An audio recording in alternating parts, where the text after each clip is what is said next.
dasar yang harus kita pakai. Ya mengelola anggaran APBN ya sama, bukan malakin rakyat kurang pajak apa. Itu mah tugas kasir, bos. Pak Rocky Gerung yang siap-siap memprotes saya sebentar lagi di ini, jadi di medsosnya di beliau. Berupaya tuh pura-pura banyak gaya. Kita mau lihat transformasi ekonomi menuju pertumbuhan ekonomi 8%. Sebetulnya saya nggak terlalu siap. Tapi ini nggak apa-apa kalau nggak pas. Itu memberikan ruang bagi Pak Rocky Gerung untuk kritik saya habis-habisan nanti.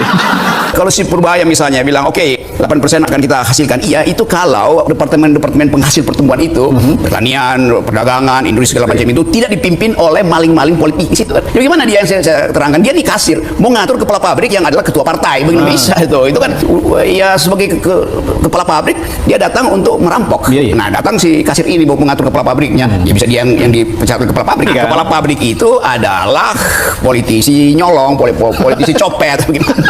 Dan semua dari kabinet. Iya. Semuanya itu. Nah, satu-satunya kemampuan Purbaya mungkin dianggap bahwa gua akan di backup habis-habisan oleh presiden. Pasti.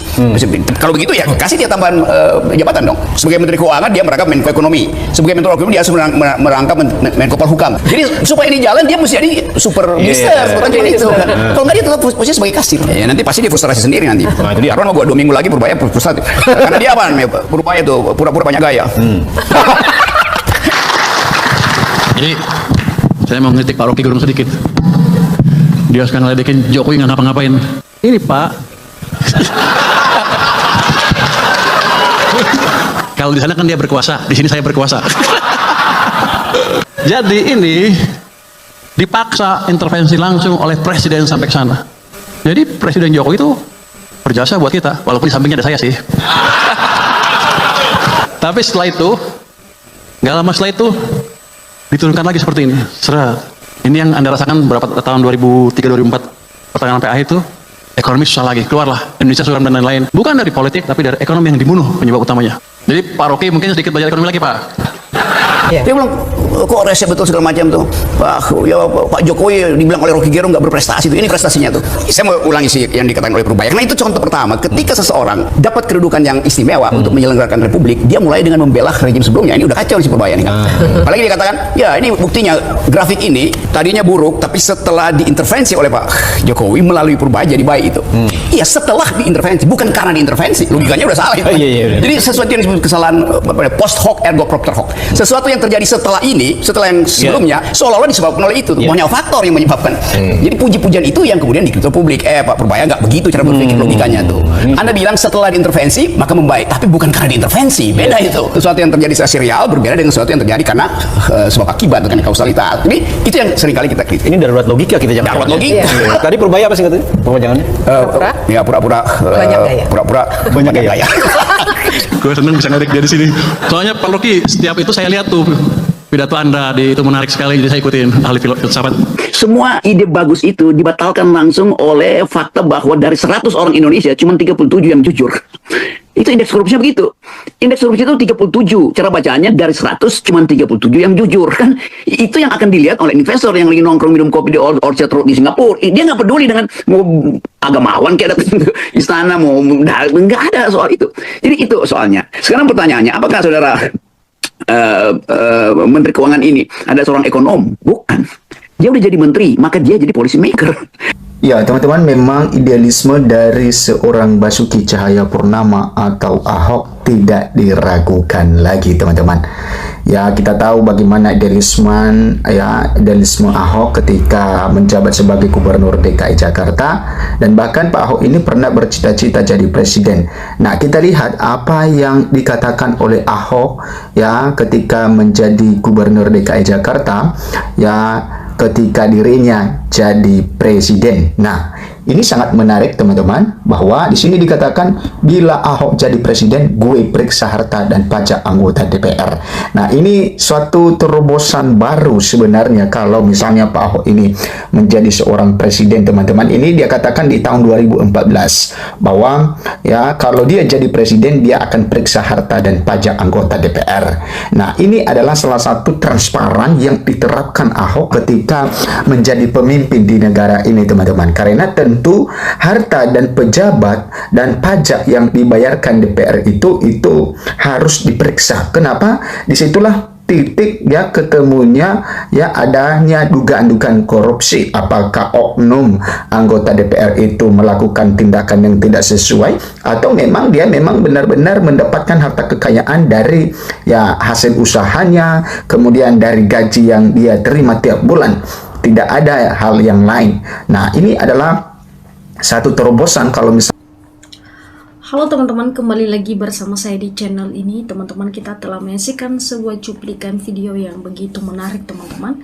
Bagaimana Rocky Gerung teman-teman mengkritik ya Menteri Keuangan Purbaya teman-teman, yang dimana dia mengatakan waktu dia menyampaikan sesuatu bahwa siap-siap ya dirinya dikritik oleh Rocky Gerung. Nah, teman-teman, di dalam hal ini Ahok juga ya memberikan kritik ya pedas kepada Menteri Keuangan baru saja yang dilantik ini. Nah, dikatakan di situ teman-teman ya bagaimana ya sekarang ini ya seketika ya Menteri Keuangan ini dilantik ya menggantikan Ibu Sri Mulyani, yang dimana kemarin ya dia sudah dikeluarkan secara hormat teman-teman, dan digantikan oleh seseorang ya Bapak Purbaya ini teman-teman. Nah, dikatakan di sini bahwa jual kata-kata tapi nggak ada untung bagi negara, tak ada benarnya karya otak orang tak waras, kita waras gak. Nah, teman-teman, di dalam hal ini kita melihat bagaimana ya beberapa sebelumnya teman-teman kita ketahui bahwa ya belum jadi pun sehari sudah dilantik ya Bapak ini keluar sedikit songongnya teman-teman, atau ada sedikit ya kata-kata yang kurang enakan kepadanya teman-teman. Nah, di dalam hal ini banyak sekali menuai kontroversi di kalangan masyarakat dan bahkan meminta untuk diganti kembali teman-teman Menteri Keuangan. Tetapi Bapak tersebut ya dia mengklarifikasi dan meminta maaf kepada seluruh rakyat Indonesia bahwa dia tidak bermaksud untuk ya mengecilkan rakyat Indonesia. Tentu di dalam hal ini teman-teman kita ketahui bagaimana saat ini ya negara kita yang kurang baik-baik saja. Tentu banyak sekali pertanyaan warga negara yang sekarang ini ya mulai ekonomi semakin krisis dan PHK kemana-mana teman-teman. Nah, sebenarnya dalam hal ini teman-teman, kalau kita tahu bagaimana kebijakan-kebijakan dari orang-orang ya seperti Menteri Keuangan dan sebagainya teman-teman. Nah, di dalam hal ini teman-teman ya dikatakan di sini bahwa ya usul untuk Menko ya turunkan cukai rokok agar petani tembakau dapat hidup ya, dikatakan di situ.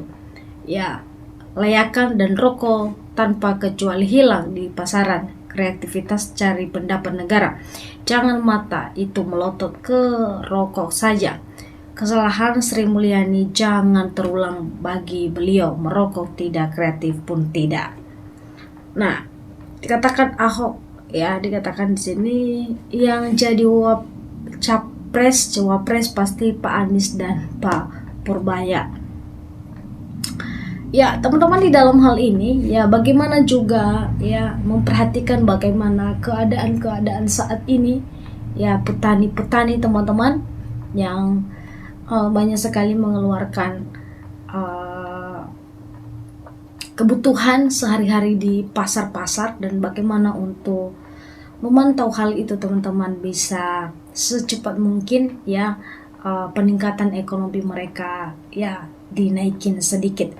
Nah, teman-teman, kalau kita ketahui di sini ya bagaimana Pak Menko ini ya dia berkata-kata dan dia juga takut teman-teman. Ya, kenapa dia takut? Karena dia tahu ketika nanti salah langkah saja maka banyak kritikan-kritikan kepadanya.